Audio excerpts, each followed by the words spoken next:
Pessoal, este vídeo, aqui, esse curto vídeo, se destina a fazermos alguns comentários em relação àquele estudo de caso que eu lhes havia fornecido na semana passada, como um tipo de demonstração, um tipo de exemplo do que eu vou singelamente pedir a vocês que façam nessa nossa terceira avaliação, nessa nossa prova 3.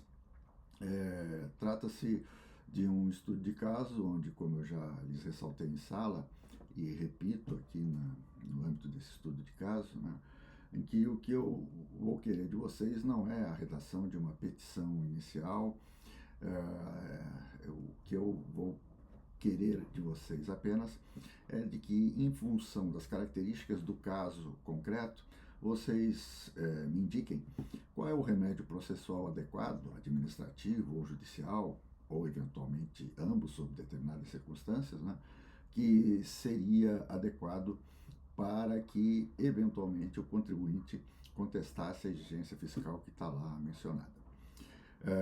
Depois disso, eu elenco nos dois itens seguintes um conjunto de alegações que seriam passíveis de serem colocadas dentro de uma pretensa, de uma eventual petição inicial, e que serviria como alegações de fato ou de direito adequadas a serem discutidas no âmbito do remédio processual que vocês elegeram. Não quero que vocês se preocupem com o conteúdo do direito material que está eventualmente insinuado em cada uma dessas alegações, mas que me indiquem apenas quais são, dentre aquelas alegações lá citadas, quais são as que cabem no tipo de remédio processual que vocês indicaram. E num terceiro momento, o que vocês vão ter também que me indicar, de maneira bastante sumária, é quais são os pedidos passíveis de serem incluídos no âmbito deste remédio processual que vocês elegeram como adequado. Novamente, quero que, dentre aqueles pedidos que eu indiquei, no caso concreto, vocês escolham aqueles que se aplicam especificamente ou que são consonantes com o remédio processual e com aquilo que vocês objetivam com o remédio processual que vocês elegeram como adequado para a solução das necessidades do contribuinte que está lá colocado. Ok? Então vamos lá. Bom, quero que vocês tenham em mãos aí, para acompanhar bem esses nossos comentários, tenham em mãos o texto do estudo de caso que está disponibilizado lá no Moodle. Bom, o caso é bastante simples, bastante singelo. Nós comentamos ele também em alguns outros exemplos na sala de aula. Quem esteve presente vai perceber a similaridade desse caso com outros exemplos que nós vimos em sala. Mas basicamente o que nós temos aqui é uma situação em que um contribuinte chamado de empresa Z, ela é surpreendida com a edição de uma lei nova que estabelece aí uma determinada tributação sobre operações negociais que ela, contribuinte, ela, empresa Z, entende num primeiro momento que não inclui ou não a atingem especificamente. Entretanto, o que acaba acontecendo é de que a empresa ela acaba sabendo que a administração tributária tem um entendimento correto, então ela se depara com um dilema inicial, né? O que eu faço a partir deste momento em que eu percebo que a Fazenda Pública não comunga da ideia que eu tenho acerca do alcance, do conteúdo e da extensão dessa norma, né? Justamente porque entende que o tipo de atividade econômica desenvolvida por ela, a empresa Z, estaria aí ao alcance dessa nova incidência tributária. Pois bem, o que acaba acontecendo é que o contribuinte ele resolve então propor aí, antes mesmo da prática de qualquer fato gerador relacionado àquela lei nova, ele propõe uma ação judicial destinada a ver reconhecida o mais rapidamente possível a inaplicabilidade daquela lei e suas atividades concretas. Posteriormente aí, a proposição da ação judicial e depois de já ter praticado fatos geradores referentes à lei contestada, em relação aos quais não levou à tributação as operações respectivas, a empresa Z passou a sofrer lançamentos destinados à constituição dos créditos tributários. Literalmente, é esse o caso que nós temos nesse estudo de caso. Em razão deste caso descrito, então, eu peço lá, né, diante desse caso, qual seria a estratégia de defesa a ser adotada pela empresa Z? E acrescento, né, manifeste-se sobre as medidas processuais adequadas, aplicáveis antes e depois dos lançamentos, e sobre as alegações passíveis de serem utilizadas em cada uma delas, e sobre os pedidos a serem formulados no âmbito das eventuais contestações administrativas e judiciais. Pois bem, gente, de maneira bastante sintética, em razão da simplicidade do caso, o que nós temos então é uma empresa que é surpreendida com uma lei nova, que num primeiro momento ela entende que não se aplica a ela, mas que posteriormente ela acaba sabendo que, mesmo não tendo sofrido ainda nenhum lançamento tributário, ou seja, nenhuma exigência tributária, ela tem conhecimento de que a Fazenda Pública tem sim uma posição contrária dela, de que o tipo de atividade que ela exerce se sujeita sim à incidência daquela norma. Pois bem, num caso como esse, o que a empresa Z tem que fazer é claramente a adoção de início de uma medida judicial, apenas judicial, consubstanciada na proposição de uma ação declaratória de reconhecimento de inexistência de relação jurídica entre ela, empresa Z, e o poder público no que se refere à aplicação dessa lei nova. A ação declaratória, como nós sabemos, tem caráter preventivo e é o remédio por excelência que o contribuinte pode adotar nestas situações em que ele ainda não sofreu nenhum lançamento tributário. Na via administrativa não caberia nenhum tipo de recurso. Por quê? Porque no âmbito administrativo o contribuinte só pode se valer de remédios processuais de caráter repressivo, ou seja, medidas administrativas, recursos administrativos voltados a contestar um lançamento concretamente formalizado. Então vejam, neste caso aqui especificamente, o que cabe à empresa num primeiro momento é propor uma ação judicial consistente no pleito de uma tutela declaratória, no âmbito da qual ela pleiteia o reconhecimento da inexistência de relação jurídica. Poderia o contribuinte se valer, neste caso, de um mandado de segurança preventivo para fins de substituir a ação declaratória? Pode, desde que tenha ocorrido algum fato gerador concreto. A partir da edição da lei, não é possível a substituição da ação declaratória por mandado de segurança. Só pode o mandado de segurança ser proposto, pelas razões que a gente viu em sala, né, depois de o contribuinte ter praticado algum fato gerador desta situação, aí, ou algum fato gerador relativo a alguma atividade econômica que submeteria, do ponto de vista da administração tributária, a incidência dessa lei que ele, contribuinte, quer contestar. Agora, diante, eventualmente, de o contribuinte ter posteriormente a propositura dessa ação declaratória de natureza preventiva, né, diante da possibilidade dele posteriormente sofrer o lançamento tributário, o que vai ter que ocorrer nesse caso é de que o contribuinte vai ter de tratar de agregar àquela tutela meramente declaratória da ação preventiva uma tutela também desconstitutiva, vai ter que agregar a essa sua litigância com a administração pública um pedido de tutela desconstitutiva, uma ação anulatória. Por quê?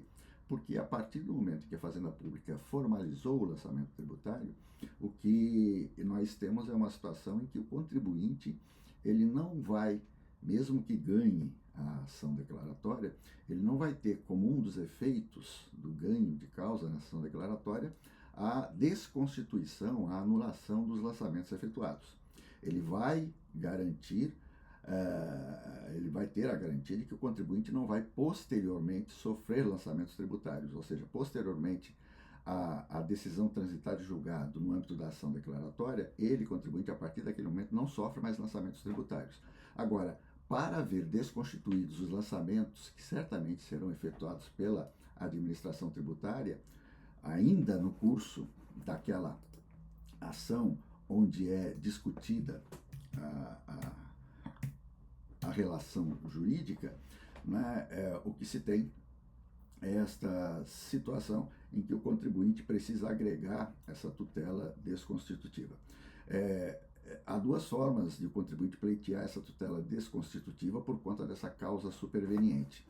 Uma delas é já na petição inicial da ação declaratória fazer menção a que, diante da eventualidade, né, de que ela, contribuinte, venha a sofrer lançamentos tributários no curso da ação declaratória, de que o juízo, né, trate já de agregar a tutela desconstitutiva. A outra forma é a de o contribuinte propor apenas a ação declaratória e, quando da eventual realização de algum lançamento por parte da administração tributária, ele, contribuinte, vai ao processo e pleiteia ao juízo a agregação dessa tutela desconstitutiva.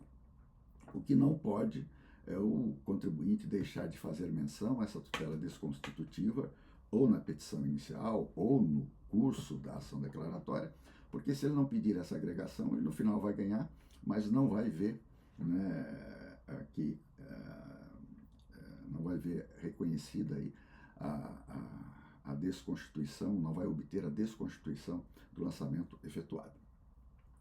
Então, gente, em relação à medida processual, aos remédios processuais passíveis de serem adotados, é isso.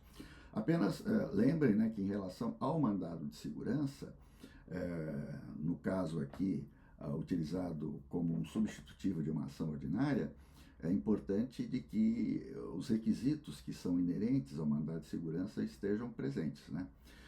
Primeiro, né, de que a questão deve estar associada à discussão de uma alegação apenas de direito, ou, se for uma alegação acerca de matéria de fato, é importante que a produção de provas, ou as provas já tenham sido produzidas junto com a petição inicial. Não há possibilidade de dilação probatória no âmbito do mandado de segurança, como todos vocês sabem, né?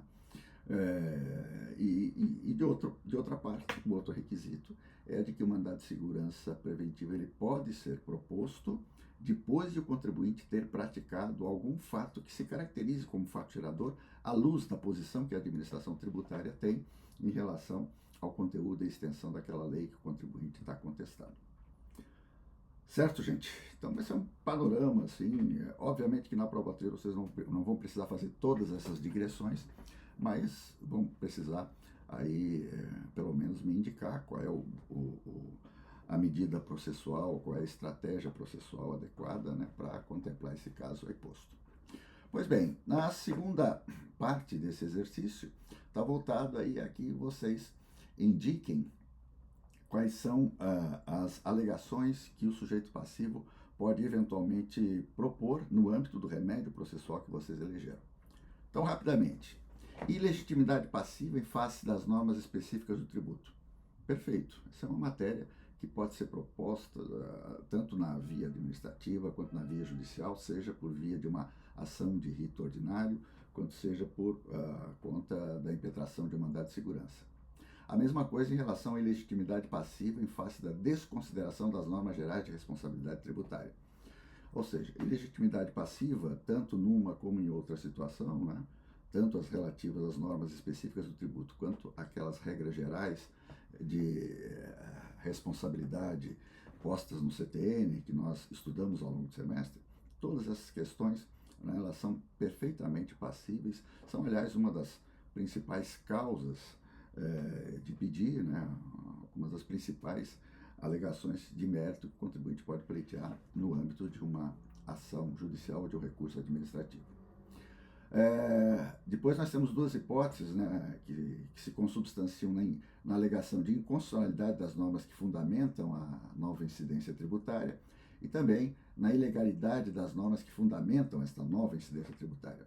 Gente, aqui nós temos uma restrição importante. Inconstitucionalidade e ilegalidade dos atos que tratam de fundamentar a exigência contestada, essas alegações não são passíveis de serem utilizadas em sede de recurso administrativo. A via administrativa, vocês devem estar lembrados, não é o locus adequado para alegações dessa natureza. Inconstitucionalidade e ilegalidade são prerrogativas do Poder Judiciário. Então, se eventualmente nós tivéssemos como solução para este caso que está aqui posto, né, a apresentação de um recurso administrativo, essas duas alegações seriam inócuas, porque se tratam de questões em relação às quais as vias administrativas, os julgadores administrativos, não possuem competência para se manifestar em relação a elas. Bom, depois, erro na apuração da base de cálculo e ou na definição da alíquota aplicável. Matérias clássicas aqui de mérito que podem ser propostas no âmbito de qualquer tipo de remédio processual, tanto seja no âmbito judicial quanto seja no âmbito administrativo. Depois, incorreção no entendimento da administração tributária acerca do critério jurídico definido em ato administrativo de caráter normativo. Novamente, temos aqui uma alegação que não é passível de ser posta no âmbito de um recurso administrativo. Como se trata de um critério jurídico definido formalmente pela administração tributária num ato administrativo de caráter normativo, como um decreto, uma instrução normativa, um ato declaratório, uma portaria, né? Esse tipo de discussão não cabe perante os julgadores administrativos, porque os julgadores administrativos eles estão vinculados a esse entendimento formalmente posto pela administração tributária. Então, esse tipo de alegação cabe no judiciário, mas não na via administrativa. Agora, nós temos um outro erro de apuração aqui, que está associado não à adoção por parte da fiscalização de um critério jurídico definido formalmente pela administração tributária, mas sim num erro que está associado especificamente a um incorreto entendimento do agente fiscal que especificamente formaliza o lançamento tributário. Nesse caso, nós não temos um entendimento vinculante para os julgadores administrativos, porque não se trata de uma posição formal, de caráter geral, posta pela administração tributária. Foi um equívoco do agente fiscal. Esse tipo de equívoco, ele pode ser aqui perfeitamente alegado em sede administrativa e em sede judicial. A mesma coisa se dá no que se refere aqui a erros da fiscalização do agente fiscal formalizador do lançamento, quando ele apura matéria de fato. Se ele apura matéria de fato e dá a essa matéria de fato uma interpretação incorreta, né, essa alegação, obviamente, é passível de ser apreciada tanto em via administrativa quanto em via judicial. Decadência e prescrição. Bom, a decadência, como vocês sabem, é um prazo decadencial, é um prazo para que a Fazenda formalize o lançamento tributário. Então, essa alegação, obviamente, que é passível de ser aqui posta em qualquer remédio judicial, em qualquer remédio administrativo, desculpem, porque se trata, eventualmente, né, de uma alegação de que o lançamento foi efetuado a destempo e, portanto, tratou de fazer uma exigência que, em relação à qual a administração tributária já não tinha o direito de fazê-lo. Já no caso da prescrição, como nós temos aqui, nesses remédios processuais de natureza repressiva, a contestação de um lançamento concretamente feito, não dá para imaginar que uma alegação como a de prescrição, ela seria passível de ser posta tanto no remédio jurídico judicial quanto no remédio jurídico administrativo. Vejam, o que o contribuinte pode fazer quando é cientificado de um lançamento é alegar que ocorreu a decadência, que o crédito foi constituído contra ele fora do prazo legal. Agora, a prescrição, ela só vai passar a contar, o prazo prescricional só vai passar a contar contra a Fazenda a partir justamente do momento em que o contribuinte é cientificado do lançamento tributário que agora ele está contestando, né? Então, não faz muito sentido alegar a prescrição aqui, nesse caso concreto que a gente tem. Bom, crédito tributário constituído por meio de inadequado instrumento jurídico. Aqui é aquela situação que nós comentamos em sala, em que o agente fiscal formaliza o lançamento não por meio de uma auto de infração ou de uma notificação de lançamento, que são os atos administrativos adequados para isso, mas sim por meio de um mero despacho. Isso, obviamente, que eiva de nulidade esse lançamento tributário. Na verdade, nem se cabe falar em nulidade, porque na medida em que o ato administrativo sequer se perfectibilizou, ele não pode ter produzido nenhum efeito jurídico em relação ao contribuinte, né? Essa é uma alegação que também pode ser posta tanto no âmbito administrativo quanto no âmbito judicial em relação às situações como esta que a gente tem aqui nesse nosso caso concreto. Bom, outra alegação, a de que o lançamento tributário foi efetuado na vigência de causa suspensiva da exigibilidade. Bom, essa alegação até pode ser posta tanto na via administrativa quanto na via judicial, mas é uma alegação completamente inócua, né, em razão de que, como a gente viu em sala, né, a existência de uma causa suspensiva da exigibilidade não impede a Fazenda de efetuar o lançamento. A Fazenda tem o direito de formalizar o lançamento e, a partir do momento que o contribuinte é cientificado do lançamento, fica suspensa a exigibilidade, ou seja, fica suspensa a possibilidade de que a Fazenda Pública cobre este crédito tributário. Então, é uma alegação que é inócua do ponto de vista tanto dos remédios processuais, judiciais, quanto administrativo. Desrespeito pelo agente público à decisão transitada e julgado anteriormente a que, e que definiu para o sujeito passivo um critério de apuração distinto do adotado pela administração tributária. Aqui não há dúvida de que tem-se uma alegação de mérito clássica e que se aplica a qualquer remédio processual que a gente tem em conta. Na medida em que o agente fiscal desrespeita uma decisão transitada e julgado, né, que faz lei inter partes, né, ou que faz lei para o contribuinte e para a administração tributária em relação àquele contribuinte especificamente, obviamente que esta decisão transitada e julgado substitui qualquer entendimento em contrário ou qualquer disposição normativa em contrário que a Fazenda tenha contra aquele contribuinte. Não consideração pelo agente público de resultado de consulta tributária formulada pelo sujeito passivo. Bom, a consulta tributária, como nós vimos em sala, é um procedimento administrativo por meio do qual o contribuinte pode obter da administração tributária a posição dessa administração tributária em relação a uma questão controversa no que se refere à interpretação de uma lei tributária. O contribuinte tem uma dúvida acerca da interpretação de uma norma tributária e ele quer saber qual é a posição da administração tributária em relação àquela questão específica. Pois bem, nesses casos, a resposta da administração tributária em relação a essa consulta feita pelo contribuinte, ela também protege o contribuinte, ela assegura ao contribuinte a aplicabilidade deste entendimento, né, em relação a eventuais fiscalizações que o contribuinte venha a sofrer.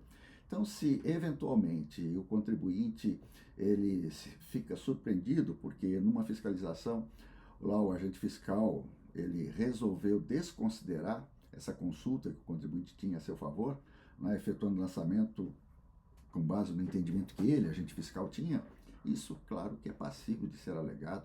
É uma questão de mérito também assim importante, tanto em sede judicial quanto em sede administrativa. Em razão do princípio da verdade material, o recebimento do recurso administrativo da ação judicial, mesmo nos casos de intempestividade. Bom, aqui é uma questão que tem a ver com algumas polêmicas relacionadas a um dos princípios que rege o processo administrativo, que é o da informalidade. Há alguns doutrinadores que dizem que, em razão deste princípio da informalidade, o processo administrativo não seria regido por prazos fixos, prazos rígidos, né? Mas essa é uma posição claramente minoritária.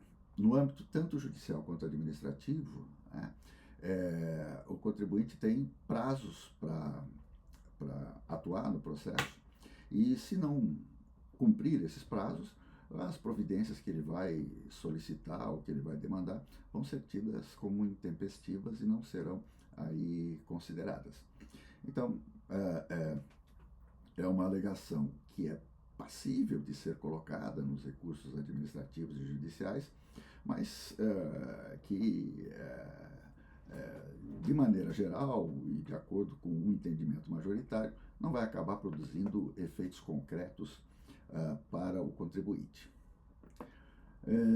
Em razão também do princípio da verdade material, a admissão da produção posterior de provas, mesmo no caso de tempestividade. É a mesma história dos prazos, né? Há quem diga, né, há doutrinadores que dizem que, em razão desse princípio da verdade material, seria admitida no processo administrativo a produção de provas fora dos prazos regularmente postos na legislação processual administrativa. Mas, novamente, isso pode ser alegado, não se tem aqui uma questão que seja, do ponto de vista técnico, impassível de compor um recurso administrativo ou judicial, mas, muito provavelmente, né, essa produção posterior de provas não vai ser admitida. Quero apenas lembrar, né, que essa questão da produção posterior de provas, ela sofre aquelas restrições que a gente viu em relação à impetração de mandado de segurança. Né? Mandado de segurança não admite dilação probatória, a produção de posterior de provas de forma nenhuma. Né? Mandado de segurança é matéria de direito ou, então, matéria de fato, desde que com prova já produzida quando da apresentação da petição inicial. E, por fim, a alegação de que o meio processual escolhido se refere à contestação apenas de matéria de direito ou à matéria de fato que não demanda dilação probatória. Veja, essa é uma alegação que só faz sentido ser posta em relação a uma situação onde o contribuinte ele pode impetrar mandado de segurança. Este é um requisito específico do mandado de segurança. Então, se a posição, a estratégia de defesa envolve uma ação ordinária, esse tipo de alegação não faz sentido nenhum, né? Tanto quanto não faz no âmbito administrativo. Agora, no âmbito judicial, se o contribuinte quiser se valer do mandado de segurança em razão das várias vantagens associadas a essa ação constitucional, né, aí sim, ele vai ter que de se subordinar a esses requisitos aí associados ao exercício ou ao uso desse remédio processual. Bom, então, em rápidas palavras, é isso que isso exemplifica, né, o teor daquilo que eu vou querer que vocês eventualmente me identifiquem. Não precisam entrar em muitos detalhes, eu fiz aqui observações complementares, mas para elucidar, para explicar aí essas alegações a vocês, mas é mais importante que vocês identifiquem aí as alegações passíveis ou impassíveis de serem utilizadas e, eventualmente, né, se julgarem necessário, fazer uma justificativa de uma ou duas linhas só sobre por que aquela alegação cabe ou não cabe no caso de vocês. E, por fim, os pedidos, né? Como vocês sabem, uma estratégia jurídica envolve definição do remédio processual, envolve a definição de quais são as alegações de fato e de direito que comporão aí as causas de pedir, e, por fim, a gente precisa formular os nossos pedidos, né? Até porque, especialmente no âmbito judicial, a gente tem aquela vinculação do julgador ao que é pedido, né? Não adianta a gente ter um forte instrumental, um forte e diversificado instrumental em termos de alegações de fato e de direito, se a gente depois pede mal, né? Pedir mal significa muitas vezes ganhar e não levar, né? Então vejam aqui quais são os pedidos que eu elenco aqui, né? Invalidação integral do lançamento tributário, anulação por meio de tutela desconstitutiva. Isso aqui é algo que pode ser pleiteado tanto na via judicial como na via administrativa. Os processos administrativo e judicial normalmente envolvem aí esse pedido de invalidação de um lançamento tributário, né? Então são causas aqui, são causas de pedir, ou são pedidos específicos, né, que se aplicam bem ao remédio processual que nós escolhemos para esse caso aqui, como eu comentei no início desse vídeo. Invalidação parcial do lançamento por meio de tutela desconstitutiva, a mesma coisa, né? Eu posso pleitear, né, tanto a anulação integral do lançamento quanto a invalidação parcial dele, né? Isso é perfeitamente possível. Reconhecimento de inexistência de relação jurídica entre sujeito passivo e o ente federativo no que se refere à aplicação da nova lei. Bom, esse é um pedido que só faz sentido no âmbito de uma ação declaratória, de natureza preventiva, né? Não é um pedido clássico associado aos remédios de natureza repressiva, né, no âmbito judicial e na via administrativa. Isso não quer dizer que o juízo, tanto judicial quanto administrativo, não, para prolatar as suas decisões no que se refere à eventual anulação de um lançamento tributário, de que eles não verificam aí, primeiro, né, como um dos passos para chegar ao seu convencimento, de que ele não verifique inicialmente se há mesmo relação jurídica, né, entre o contribuinte e a Fazenda Pública no que se refere àquela lei contestada. É óbvio que esse é um dos passos aqui que compõem o convencimento do juiz e que fundamentam depois o decisum que ele vai prolatar. Entretanto, não é este pedido que peculiariza as ações judiciais de natureza repressiva, as ações anulatórias, e também os recursos administrativos, que também têm esse caráter anulatório, né? É um pedido caracteristicamente posto no âmbito de remédios jurídicos de natureza preventiva. Pedido de gratuidade das custas processuais. Isso aqui é passível de ser pedido pelo contribuinte no âmbito de ações ordinárias no âmbito judicial. Na via administrativa não é necessário, porque na via administrativa não há custas processuais, não há ônus de sucumbência, então não tem esse problema, né? No mandado de segurança, em âmbito judicial, também não há ônus de sucumbência. Então, inclusive, essa é uma das vantagens, né, de impetrar no mandado de segurança ao invés de uma ação anulatória, né, de um lançamento tributário. Mas vejam, só faremos sentido aqui, de maneira assim mais específica, né, em o contribuinte se preocupar em pleitear esta gratuidade naqueles casos em que ele se vale aí de ações judiciais. Juízo positivo de admissibilidade com a exclusão de qualquer exigência pecuniária ou não que condicione o acesso às justiças administrativa e judicial. Isso aqui, sim, né, é um pedido que cabe, no caso que está aqui posto, e que cabe mesmo considerando-se de que já está devidamente sedimentado, inclusive em súmula vinculante do STF, de que o direito de ação no âmbito administrativo e no âmbito judicial, ele não pode ser mitigado, ele não pode ser contaminado pela eventual exigência de depósito prévio ou então ou exigência de qualquer outro tipo de atuação do contribuinte em relação àquela questão a ser litigada, né? Qualquer exigência, seja ela pecuniária ou não, ela é impassível de ser posta como condição para o acesso do contribuinte tanto ao Poder Judiciário quanto ao Poder Executivo. Concessão de tutela condenatória, bom, só cabe tutela condenatória, como eu tenho esperança de que vocês lembrem, né, naqueles casos em que o contribuinte tem uma ação judicial no âmbito da qual ele vai pleitear da Fazenda Pública que ela lhe dê algo, né? A tutela condenatória é classicamente uma tutela destinada a exigir da parte contrária que ela te dê algo, ou que ela faça algo concretamente em relação à sua esfera de interesses, né?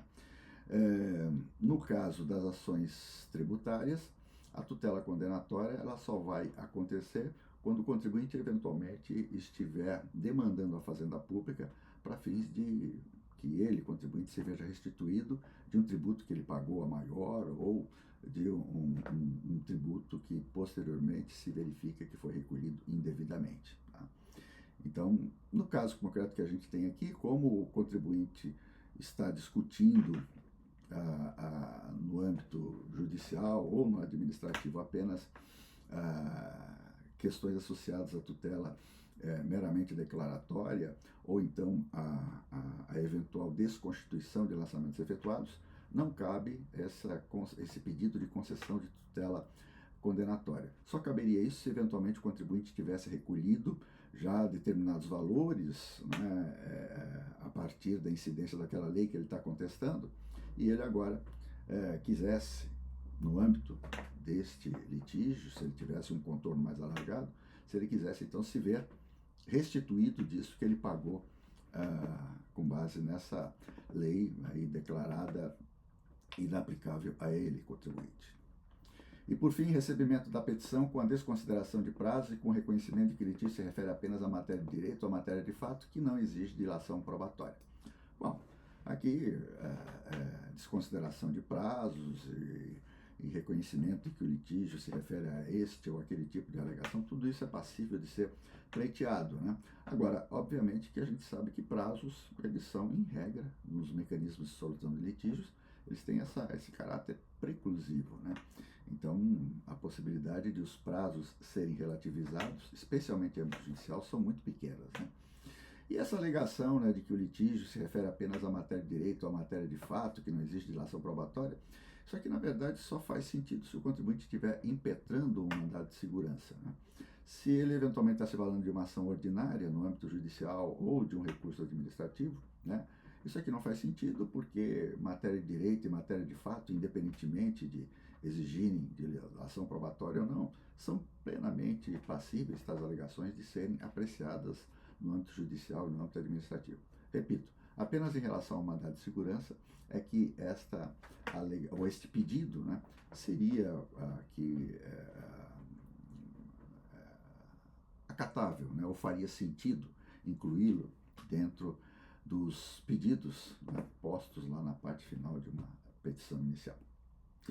Gente, basicamente o que eu quero que vocês façam, o que nós vamos fazer na prova 3, para quem vai estar aí obrigado a fazê-la, é basicamente fazer isso, né? Eu vou dar um exercício parecido com esse, muito parecido com esse, e eu vou querer lá que vocês, primeiro, me digam, né, qual é o remédio processual adequado, segundo, de que me indiquem, dentre as alegações que eu vou propor, como fiz nesse caso, quais são aquelas que fazem sentido ser posta como causas de pedir no âmbito desse remédio processual escolhido. E por fim, né, dentre os pedidos que eu também elenco no estudo de caso, eu quero que vocês apenas me indiquem quais daqueles pedidos fazem sentido ser postos também no âmbito desse remédio processual que vocês inicialmente elencaram. Certo? É isso. Se vocês tiverem dúvidas, se quiserem aqui alguma explicitação complementar em relação ao tema dessa nossa prova 3, me mandem uma mensagem e aí a gente eventualmente conversa. Mas vejam, trata-se apenas de a gente se utilizar dos conhecimentos que a gente teve ao longo do semestre para fins de saber, né, quais destas questões são passíveis de serem postas no âmbito de um remédio processual que a gente elenca, que a gente define em face de um caso concreto que eu vou lhes propor. Certo, gente? Um abraço, então. Até já, então.